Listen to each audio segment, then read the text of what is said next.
ඔබ හැම දෙනාට මේ විශ්වයේ තියෙන උදාවන් 4ක් පිළිබඳ දැනගත්තොත් හොඳයි කියලා හිතෙනවා. පළවෙනි උදාව තමයි සබාදහමට තියෙන උදාව. ඒකට කියනවා සූර්යෝදය කියලා.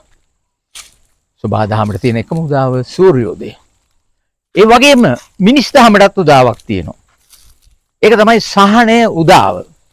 මම ඒ සහනෝදය යන වචනයක් නිර්මාණය කළා. සහනය උදාව. ගාන්ධිතුමා සියලු දෙනාගේ උදාව නමින් සර්වෝදය කියලා අදහසක් නිර්මාණය කරා.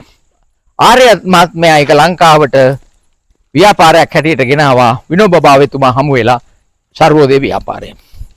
මමත් අවුරුදු ගාණක් ඒ ව්‍යාපාරය තුළ ලැබපු අත්දැකීම් තුලින් තමයි මේ අදහස ඔබ වෙත ඉදිරිපත් කරන්නේ. තව උදාවක් තියෙනවා මිනිසුන්ට සරු භවයේ උදාව.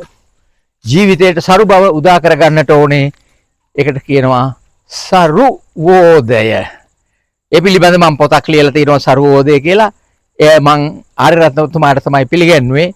ඒ පොතේ සරු භව උදා කර ගන්න පිළිවෙල අන්තර්ගතයි.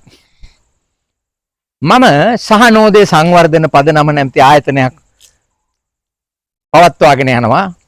ඒ මගින් මිනිසුන්ට නිවැරදි දැකීම ලබා දීම හා මිනිසුන්ගේ ජීවිතයත් ආර්ථිකයත් සරු කරන මාර්ග ලබා උදා කර දීම සිදු කරනවා.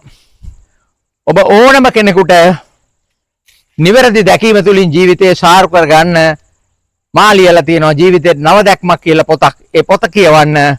ඒ තුලින් ඔබගේ තෙවනෑසු විවර කරගෙන ඔබ තුල ඇති නිදානය සොයා ගන්න. සහනෝදය නැමැති අප ව්‍යාපාරය හා සම්බන්ධ වීමෙන් ඔබගේ ජීවිතයට අවශ්‍ය නිවැරදි දැක්ම ආර්ථික සරු කර ගැනීමේ මාවත් විවර කර ගැනීමට ඔබට අවශ්‍ය නම් අප හා සම්බන්ධ වන්න. මගේ දුරකථන අංකය 073 797 614 073 797 614. ස්තුතියි.